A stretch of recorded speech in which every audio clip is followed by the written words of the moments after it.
Hey everyone, Brendan Snyder here. How are you? Thanks so much for joining me and welcome to this special review for the brand new Black Country Communion album, simply called 5 Roman numeral V for it. It is their 5th studio album, hence the title. And I'm very creative with their titles. We're going to talk a little bit more about that later in here, but I'm going to break this down. I'm going to talk about it. The band has a cool history behind it and everyone who comes together to make up this band.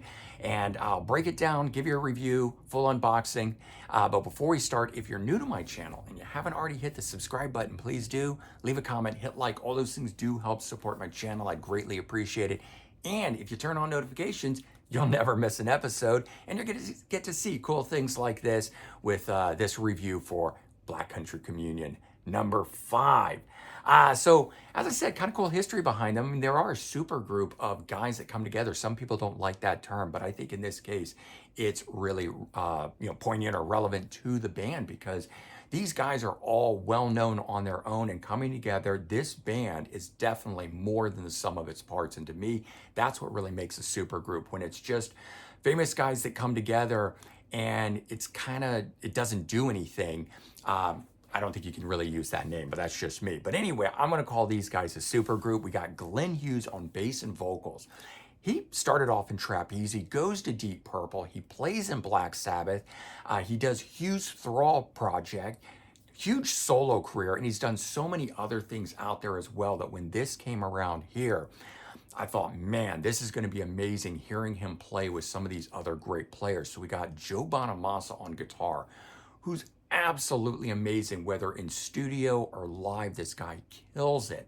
He's a blues guitar player, though, but expressed interest that he wanted to do a rock album, and that's how this all came to be. So on here, he is full on rock mode. We got Derek Sherinian on keyboards from Dream Theater, Sons of Apollo, plays with Whitesnake, works with so many different bands. You've definitely heard him. And then you got Jason Bonham, the son of John Bonham. But Jason Bonham has a whole bunch of his own projects. I mean, he does Circle with Sammy Hagar. He goes back in the day. I think he was part of a band called Virginia Woolf. He also did his own band called Bonham. He's been in UFO. So this guy has definitely made a name for himself outside of just being the son of John Bonham. But of course, that's the big thing with his name. He's always going to get reference to that. And like I said, Joe Bonamassa wants to make a rock album. Glenn Hughes, Jason Bonham had worked together previously.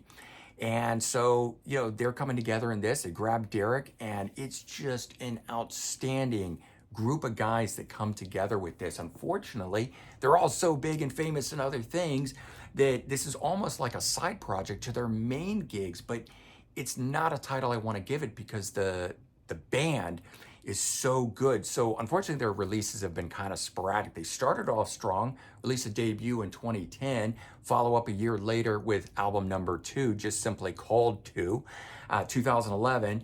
Afterglow comes out in 2012, which is the first album that has a real name to it. And then unfortunately, we have a 5-year break. We get BCC Roman numeral 4, 2017. And then 7 years later, we're getting this one, simply called 5 Roman numeral V. As I said, not very interesting or creative in their album titles. But this album, 5th studio album, featuring 10 tracks on it, clocking in at 51 fantastic minutes on it. Really, really strong out of the gate on this album here. It's just a classic, straight ahead, in your face, balls to the wall kind of rock album. It's got heavy guitars on it. But what I really like about this is that it's actually got a lot in common with Led Zeppelin, and I don't say that due to Jason Bonham's drummings. I actually talk about it in terms of the complexity of the music, yet there's a lot of space for each instrument to breathe. So the sounds in this thing are big and bombastic, but each one is in its own place. There's so much going on in here, but you don't get overwhelmed with it. And what I like is no one in here overdoes it. So you could have Joe Bonamassa going nuts. You could have Derek Sherinian shredding on the keyboard and just so forth on this thing. And while you get moments of that, everyone does their thing. and it breathes, and then you get little bursts of that stuff throughout it. So I like Black Country Communion for the way that they are, and that's where I'm talking about this idea that they are more than the sum of their parts. So as opposed to this sounding like a Glenn Hughes solo album or a Joe Bonamassa solo album, it doesn't. It sounds like Black Country Communion, and the stuff on here is really strong. And the biggest thing that blows my mind is that Glenn Hughes is 72. Listen to the vocals on this. You're going to be mind boggled that the guy is 72 and can still sing like this. He's got to have the best voice in rock these days, especially of the age that he is, and any of the contemporaries, or not contemporaries, but people that are around him, of the same age. This guy is phenomenal. Don't know what he's done, and out of all the drugs and everything he did back in the day, to be, and of course I know he cleaned himself up and everything, and in very healthy living going forward. But man, the guy is amazing. I just love everything that he does, but I think he sounds phenomenal on this here. So some of the killer tracks that are on this thing, track number 2 is my favorite song on here, a funky groove little thing called Stay Free. This is like a lost disco rock song, and I say that with all the best intentions. I happen to love songs that sound like that, but don't let the word disco fool you. This song is very cool. It's a funky, groovy type feeling song, and it's different than anything that I've heard them do. But it could, when you listen to it, you're going to hear some elements in it that reference like Led Zeppelin and stuff like that on it, and I love that. It's good throwback rock and roll sounding stuff. The album itself has just so much going on throughout this album, but there's a lot of twists and turns like that track number 2 on here. But then we've also got things like Burning Sun, track number 3. And this one here is just an in-your-face, pounding fist sort of rockin' song that you can't get away from. It's just rock music at its best. Track number 4, Restless, again, twists and turns. This is a cool bluesy song on here. And of course you'd say, yeah, well, with Joe Bonamassa, you're gonna have that. But usually they don't on these albums. And this one has that. And for me, if you know anything about me, watch my channel, then you know I'm not a big fan of the blues. It doesn't wow me, but I have to say this song here works for me. So it's done with just enough rock, a little bit of blues thrown into it, but I like it. It's a different sounding song. So there's a lot of different flow to this album based on the songs, the way you start off and then you get to something funky. The first one kind of is a building song, right? It grows. And the second one on here is funky groove rocker number. Number 3 is just in your face rock. And number 4 is blues. And we haven't even gotten halfway through the album on this. So you can just see this thing has some killer peaks, valleys, twists, and turns. But if you want a great 2024 rock album, I can't say enough about this. This thing is phenomenal. Let's take a look inside of it. So the cover of it, I just absolutely dig. Now I'm a fan of space, aliens, going to Mars, all that color stuff. So you get the UFO in the sky, 5 lights, letter V. I think it's just a cool choice to use for the album itself. And then we got the guys on the back just looking as cool as ever. And we open this up. Yes, it is a digipack. I hate them, but it is what it is. A lot of bands love doing these things. So you got the rock concert with the alien spaceship overhead, the CD with the big letter V on it for 5.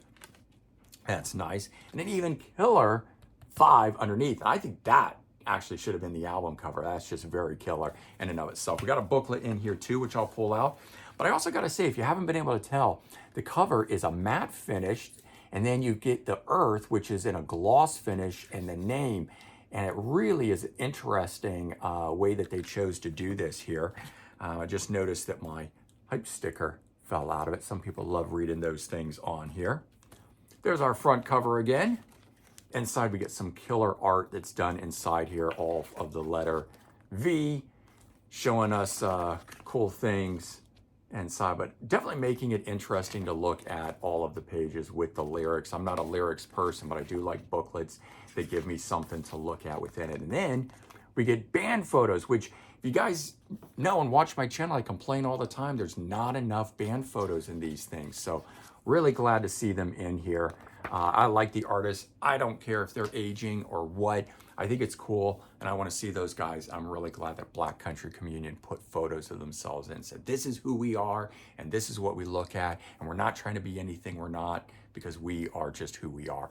So I love that. Great album. Bottom line, if you want some killer hard rock, check it out. Don't miss on this. If you're a fan of any of the main bands that these guys come from, again, you're gonna like this. But even if you're just a fan of the stuff out of the 70s and you're a fan of Led Zeppelin and other hard rock bands like that, even though this is 2024, this stuff is really, really good and definitely worth your time. So hopefully you guys enjoyed this review, and definitely stick around on the channel, check some more stuff out. I've got lots of album reviews on here, top 10 countdowns, discussion topics. I go to, record stores and thumb through this stuff and take you guys along with me, but lots of cool stuff for you guys to check out on this channel, and hopefully you'll enjoy it. All right, everyone, take care, have a good one, and I'll talk to you real soon. Bye-bye.